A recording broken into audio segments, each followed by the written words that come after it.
আসসালামু আলাইকুম। আজকে আমরা ইনফেকশাস ডিজিজ, ইনফেকশন নিয়ে, জ্বর নিয়ে আলোচনা করব। আ ইনফেকশন আ এমন একটা জীবাণু ঘটিত রোগ বা অবস্থা। শরীরে জীবাণু ঢুকলে কিন্তু ইনফেকশাস ডিজিজ হয় না, ডিজিজ হয় না। জীবাণু আমাদের শরীরে বিভিন্নভাবে ঢোকে। ব্যাকটেরিয়া, ভাইরাস, এমনকি কৃমি, আরো ছোট, ছোট জীবাণু আছে। এটা আমাদের শরীরে ঢুকে, ঢুকার পরে যখন রোগ প্রতিরোধ ব্যবস্থা অ্যাক্টিভেট হয়, উজ্জীবিত হয়, তখন এটা ইনফেকশন। আর যদি এটা কোনো শরীরের কোনো অংশকে, টিস্যুকে ক্ষতি করে বা ক্ষতি করার চেষ্টা শুরু হয়, এটা হচ্ছে ডিজিজ। ইনফেকশন আর ইনফেকশাস ডিজিজ ডিফারেন্ট। যাই হোক, এটা আমাদের সাধারণের না জানলেও হবে।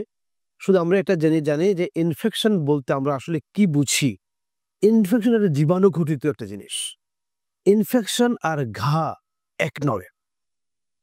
অনেকে মনে করে আলসার আর ইনফেকশন এক মনে করে। আমি এই তথ্যটুকুই বলার চেষ্টা করছি যে আলসার মানে ঘা হয়ে যাওয়া। একটা জায়গায় ঘা হয়ে যাওয়া। আর ইনফ্লামেশন হচ্ছে প্রদাহ। মানে প্রদাহ বলতে যেটা বোঝায় আ যেখানে হয়তো ভবিষ্যতে ঘা হতে পারে। ওই জায়গাটা শরীরের ওই অংশটুকু বা টিস্যু বা অর্গান কার্যক্ষমতা কমে যাচ্ছে। এরকম একটা জিনিস নাম হচ্ছে আ ইনফ্লামেশন বা প্রদাহ। ইনফ্লামেশন হওয়ার একটা বড় কারণ হচ্ছে ইনফেকশন। ইনফেকশন একটা কারণ, আর ইনফ্লামেশন তার একটা রেজাল্ট বলতে পারি। কিন্তু ইনফেকশন আর ইনফ্লামেশন কিন্তু ভিন্ন কথা। আমরা দুটোকে একইভাবে না বুঝি। আর ইনফেকশাস ডিজিজ আ যেটা, সেটা হচ্ছে ইনফেকশনের কারণে হয়ে থাকে। তো আমাদের জানার জন্য যেটা দরকার, সে ইনফেকশনটা আমাদের শরীরে ঢুকে কিভাবে, এটা আমাদের জানা দরকার। যেন আমি প্রতিরোধ করতে পারি। আর কি প্রতিরোধ ব্যবস্থা আমরা নিব, এটা আমাদের সাধারণ মানুষের জানা দরকার।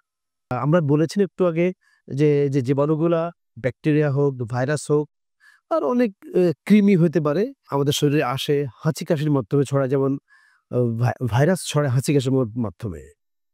করোনা ভাইরাস, এরা আবার মশার মশা অথবা মাছির মাধ্যমেও জীবাণু ছড়ায়। আপনারা জানেন যে ডেঙ্গু ভাইরাস ছড়ায় মশার মাধ্যমে।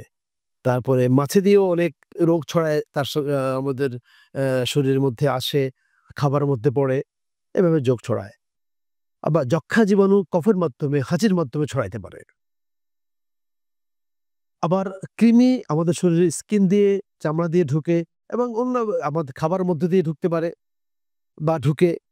আ টাইফয়েড জীবাণু আমাদের শরীরে খাবারের মধ্যে দিয়ে ঢুকতে পারে, পানির মধ্যে দিয়ে ঢুকতে পারে। এজন্য পানিবাহিত রোগ বলা হয় এটাকে। এটা বিভিন্নভাবে আমি বলতে চাচ্ছি। অ্যা হাঁচি, কাশি, সর্দি, তারপরে খাবার, মশামাছি, প্রাণীর কামড়ানো, এই বিভিন্নভাবে যে জলাতঙ্ক রোগ, যেমন ইয়ায় কামড়ালে, কুকুর বা অন্যান্য যে ক্যানাইন অ্যানিমাল যেগুলা, আ এরা যদি কামড়ায় তাইলে আমাদের জলাতঙ্ক রোগ হতে পারে। তো এইসব ইনফেকশাস ডিজিজ যখন আমাদের হবে, যেন না হয়, সেজন্য আমাদের প্রতিরোধ ব্যবস্থাটা কি নেওয়া উচিত? আমরা যদি একটু খেয়াল করি, হাঁচি-কাশি দেওয়ার সময় সতর্ক থাকা, ইটিকিট, এটা নীতিমালা মেনে চলা। আমরা রুমাল ব্যবহার করতে পারি, টিস্যু ব্যবহার করতে পারি, আরেকজনের গায়ে যেন না পড়ে, আমার নিজের কোণেও আমরা ব্যবহার করতে পারি।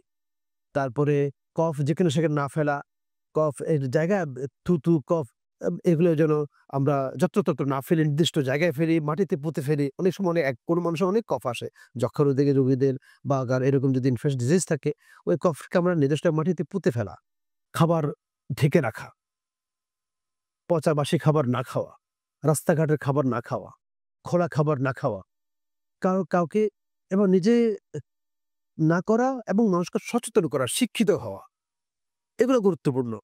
মাস্ক ব্যবহার করা আমাদের একটা আ গুরুত্বপূর্ণ বিষয়।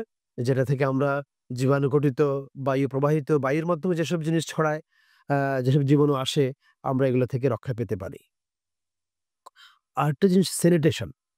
আমাদের স্যানিটেশন বলতে হাত ধোয়া থেকে শুরু করে অনেক কিছুই এখানে চলে আসে। পার্সোনাল হাইজিন মেইনটেইন করা, যেখানে সেখানে বাথরুম না করা, মলমূত্র ত্যাগ না করা, খোলা জায়গায় না থাকা, স্যানিটারি ল্যাট্রিন ইউজ করা। পার্সোনাল হাইজিন এর জন্য আমাদের একটা গুরুত্বপূর্ণ জিনিস হাত ধোয়ার ব্যাপারটা। এটা কিন্তু আপনাকে ২০ সেকেন্ডের বেশি, অর্থাৎ আপ টু 1 মিনিট। 40 থেকে 60 সেকেন্ড বৈজ্ঞানিকভাবে বলা হয় হাত দিতে হয়। 20 সেকেন্ড হলেও হইতে পারে। সাবান দিয়ে হাত ভালো করে মেখে এরপর ২ হাত ভালো করে ধুতে হয়।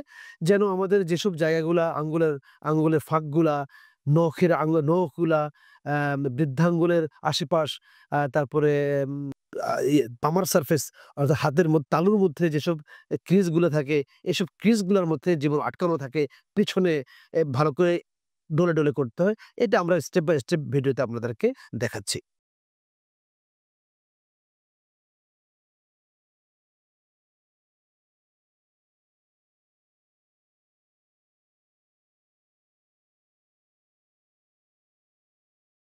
আমরা বলছিলাম আ আমরা জীবনে ঘটিত রোগ থেকে বাঁচবো কিভাবে? আমরা কয়েকটা কথা বলেছি। এক ভ্যাকসিন কিন্তু এর মধ্যে একটা অংশ। ভ্যাকসিন দেওয়া। বিভিন্ন রোগের ভ্যাকসিন দেওয়া যায়। কিন্তু এর আগে যেগুলো বলেছি সেগুলো বেশি গুরুত্বপূর্ণ।